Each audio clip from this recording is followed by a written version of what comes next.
Welcome back, YouTubians. It's your boy Rage, and here with another tips and tricks video for 2K22. This one is a general sort of tips and tricks video for the city and general my career tips and tricks, just a few to get you up and running when you first start the game. If you are new to 2K, this will help a lot. First things first, when you load into the city, you'll notice that it is quite big. There's lots of different places that you can go to. There's lots of different shops, there's lots of different courts, there's lots of affiliations, there's all sorts of different places. It's a big city and it takes a long time to travel to and from. One of the tips that can help is, a lot of people seem to not know this. I don't know why, it becomes apparent later on in the game, but when you first start the game, if you're traveling around the city and you need to get back to the apartment to talk to Ricky for a quest or whatever it might be, you can hit R1. That will bring up your fast travel option and you can fast travel to the apartment. So that's R1, just tap it and it brings up the fast travel, click yes, and it will automatically fast travel you back to the apartment where you can just go straight in. You'll see now that I am next to our apartment. That's also handy because Chris Brickley's here, the Beast Park affiliation's quite close as well. Marvin, Erica, sorry, at the bloody music store, he's a pain in the ass, but he's there as well. It's quite handy. There's quite often missions and daily tasks and things that load in and around this area as well. So a fast travel back to your apartment and then you can just quickly run over here and trigger the quest. So it's a good little handy tip, and for some reason a lot of people don't know it. The second one, when you are traveling throughout the city, it's fine if you're going to run, but that is so slow and so boring. To start with, you will start off with a skateboard and you will be able to skate around the city, and naturally that is a lot faster.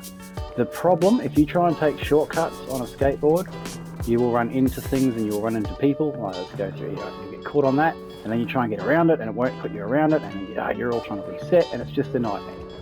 So, and heaven forbid you ever get like that, you get stuck in a corner and you're like, oh god, I can't turn around. You got to flip the left stick down to make yourself turn around. It's just a nightmare. So try and avoid running into things wherever you can. I mean, that goes without saying. But the way to do that is just stick to the bloody roads. It's so much easier and quicker if you just stick to the roads to start with. Eventually you will learn where certain corners that you can cut are, and where certain tricks and paths that don't run to dead ends and don't lead to lots of different things you can get caught on. Like this here, the amount of times that when I first started the game I came down here thinking I could get around the corner, and you just run into this fence and you think, Christ, I can't do anything. You do not want to be doing that constantly. It'll drive you insane. So stick to the roads and you will make traveling a whole lot easier, and you'll get far less frustrated with it, at least until you understand the layout of the city and where to go. Another little tip for you, use the map to filter through the map to just show the specific things you want. So if you hit R1 and L1, you can see up the top there, R1 and L1's showing all at the moment. If I hit R1, it will just show the quests. And then again, you can slip down, go, I'm going to click on that particular quest, set that as my active quest by clicking X, and now the actual waypoint to that quest is loaded in. So that's a really good tip. Same thing if you wanted to, your friends say, meet me on XYZ court, you can hit R1 twice, and that will bring up all the courts. And you go, alright, I'll meet you at the Kobe court, click that, click triangle on that to set a waypoint, and then you're off, head to the waypoint.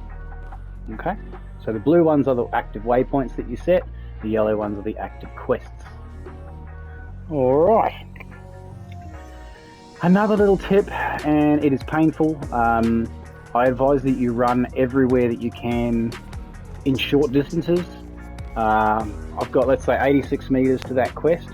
That is worth running to. 61 meters, that's worth running to. If I've got a quest that's set up over on this side of the map over here, there is no way I'm going to advise you to run 360 meters. It will take you forever. So skateboard the long distances. Anytime you have an opportunity, if you're just running between courts, or it's 100 meters away to run from Pro-Am to Rec, don't skate, don't do anything, run. And that is because there is a quest in the game where you have to run 26.2 miles in order to complete this certain quest, but it is worthwhile doing. That takes forever, by the way, just running. If you leave it until that quest activates and then you start running across the map, it's just the most painful experience. So don't worry about that. It does stack as you're doing the running. It doesn't matter if you've triggered the quest or not. But if you go down to the quest that I've completed here, oh, God knows where it is.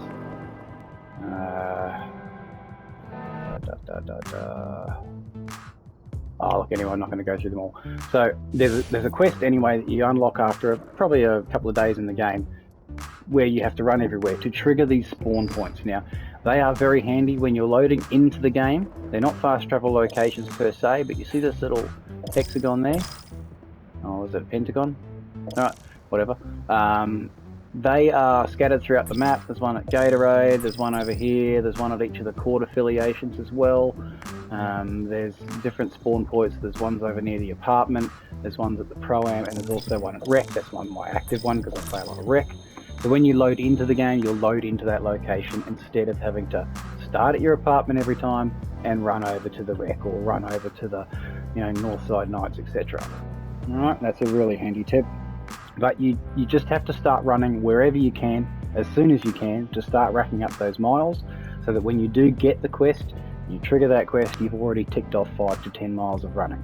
26.2 miles of running is a lot of running. And it is boring as hell when you are running from one end of the map just to try and get this quest ticked off, and you start running all the way over here. You can cheese that by, you can tie your sticks up and just basically run around in circles. You can set it to do that. You can just set your sticks to do this, and that will still chew up the miles, but obviously you got to prepare yourself for that and set it up for a time when you're not actually playing. It's equally as boring as doing it. So the other way to do it is just throughout your missions, throughout your journey in your My Career, just run wherever you can, but only do it in short distance or you'll start wanting to shoot yourself. NPCs, quests. Now every day pretty much there are daily quests. So you'll see here the Adidas Daily Challenge, State Farm, Gatorade, etc. There's several of these daily quests that come up. Now I'll just trigger this one. I'll run over to him. Where is he?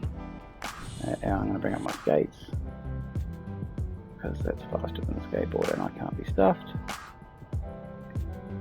Again, I'm just going to stick to the road because it's easier, you don't get lost. This particular one is inside the mall. We go in the mall here. And we're going to go and talk to old Jakey. Actually, he's not a good example because he's got different quests. That's a bad example. Let me see who else is around. Crap.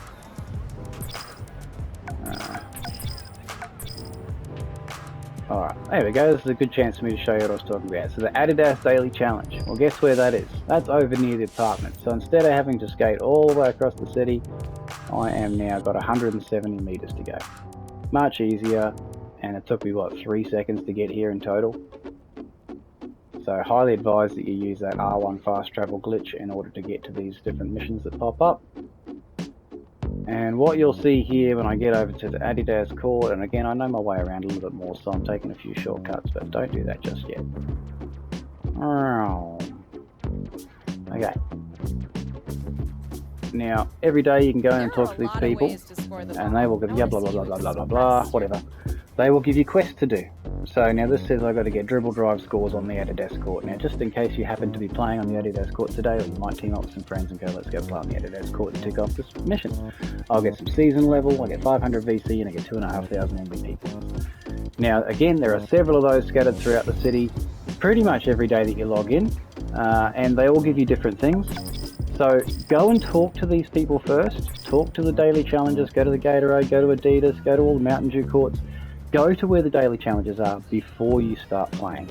By triggering those quests, if I now happen to just happen to play some games on the Adidas court, I will get rewards for playing by having triggered that quest first. I've made the mistake, and I'm sure a lot of people do, they'll jump into the game, they're keen to start playing, they go and jump in, play some park, do whatever it might be, and then you've got time to kill later on and you're waiting for people to get on and you go, I'll go trigger some of these quests, and it'll come up with a quest and you think, damn it, if I'd have spoken to that person first, I'd already have got that reward. So just go there before you start playing, take 2-3 minutes to just travel around the map and tick off these daily quests. Next, what else have we got that I can suggest? The missions themselves, there is a bunch of music and fashion quests that you do. There's music ones there, and there's the fashion one there. Don't worry about choosing one versus the other, because ultimately throughout your career you're going to have to go through and do the quests for all of them if you want to level up anyway in certain areas. So it's just tick them off as you see fit. Tick them off when you don't feel obliged that you've got to do the music ones or you've got to do the fashion ones. Do them as you see fit. They do give you pretty good rewards. Certainly the later level quests do. The initial level quests are pretty as far as the rewards go, but as you get into the level 5, 6, 7 of music and etc. with fashion, you will start getting some really good rewards for the quests that you tick off. So anyway, do the quests, but don't see it as a necessity. If you don't want to do any of that stuff, you literally don't have to do any of it, but you do get good rewards if you persist with it throughout the career. On that, the Marvin's trivia, go to the music scene, go to Marvin's room, do the trivia with Eric. If you get the questions wrong, you'll fail, but that's okay. You can literally just wait for it to refresh back to not into the cutscene, and you'll be able to press X again and literally just do the exact same trivia questions with a bunch of different same answers. So you can get it wrong, and just by process of elimination, you can answer every question correctly and move on. So worst case scenario, you get every question wrong and you choose every wrong answer possible. It's still only like a 3 or 4 minute exercise to complete the trivia music trivia quest thing. So highly recommend you go and do that whenever you're near Eric's or Marvin's room. Go and talk to Eric, do the creepy weird shit that he wants you to do, answer the questions, and you'll get some rewards for it. What else? Chris Brickley workouts are really good. I haven't got any at the moment. Matter of fact, I'm going to travel back to my apartment because the initial apartment that you start in is just up the street there, but later on you'll move into an apartment that I've just come out of, and it happens to be right next door to Chris Brickley's gym. I've just done the mission for this at the moment, so there's no active drills available for me. But whenever you see this available, come and do it straight away. They are worth like 4 times badge points, and they're just basic, like your training drills that you used to do in the coach practices. But they're with Chris Brickley, so you get really good badge points for them. So do not neglect those Chris Brickley drills whenever they're available. They are good.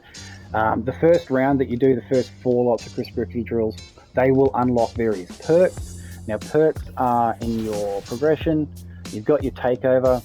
Again, you've got dual takeovers this year, much like you did with the last reiteration of 2K.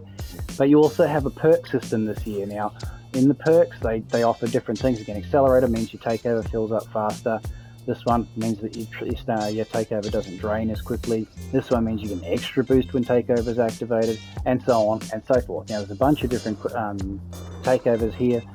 Perks, I beg your pardon. Now, these ones here, these last 4, you have to finish the Chris Brickley drills to get. But once you've got them, don't forget to equip them. Most of my mates and I all agree that the Accelerator one is the better one. However, I do also really like Juice. As a big man, I tend to get Team Takeover pretty quick anyway, so Accelerator's maybe not necessary for me. And this is pretty hectic if you have this as well, and you're able to get Team Takeover quickly through boards and blocks and rebounds, etc.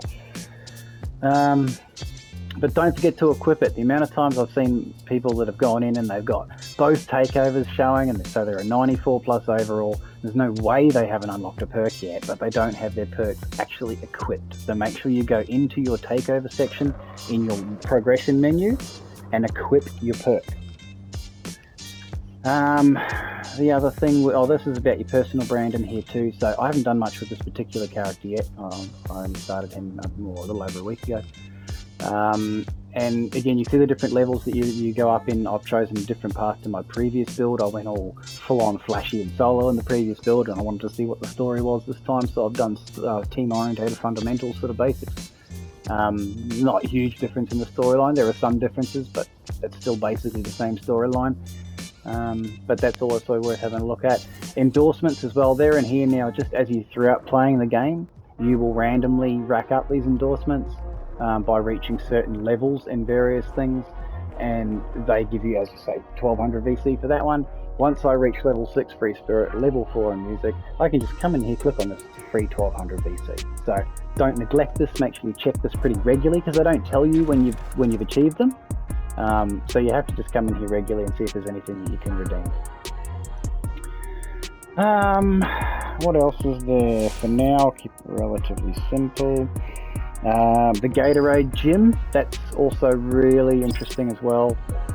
You can play in the gym upstairs, but this year you actually still get badge points and progression on your character by playing the 1v1 games and 2v2 etc. on the Gatorade gym. So if it's just you and your mates and you want to learn and practice together and just figure out the game without having to worry about coming up against a bunch of 99 level 38 sweats or whatever, you can go into the gym together, play against each other without losing the court, practice different things, figure out how the mechanics work, and you'll actually still get badge progression and player progression. So really good for you when you first start in the game. If you and a few mates are starting together and want to try and figure things out, definitely recommend that. The only other one I'll cover for now, I think I've got a bunch more this video is starting to get a little bit too long, so I'm going to have to come back and do another tips video, but the last one I will cover for now is when you're doing your build, it is really worth knowing that when you go to college, and before I even go into that, I will highly recommend that you go to college. Do not go to the G League first. Always go to college first when you get the choice. Choose college, because you can still do the G League after college, but if you go straight to the G League, you cannot go back to college. And the reason you want to do college is that you actually get an additional 4 badge points to spread across your build. Depending on what college you choose, I'll try and insert a screenshot here in it. Depending on what college you choose, you will find that you'll get different badges for different colleges that you go to. Some will give you +4 badges for your defense, some will give you +4 for, might be finishing, or you can spread it up with 2 finishing and 2 shooting, or you might go 1 across each of your 4 categories. So when you make your build originally, allow for it in your head that you are able to add potentially up to 4 badges in a certain category. So when you're making your build, you might go, oh, it feels a little bit light on finishing, but you don't want to change your attribute stat layout. You think this is a good stat layout, this is a really effective stat layout. I'm just a little shy on finishing badges. Well, bear in mind that you can get an extra 1, 2, potentially 4 finishing badges by going to a certain college. So you might have 18 finishing badges and think that's just not enough, but you can end up with 22. So that's really, really worth thinking about when you're making your build. Those extra 4 badges I think are really, really handy, so don't forget to go to college.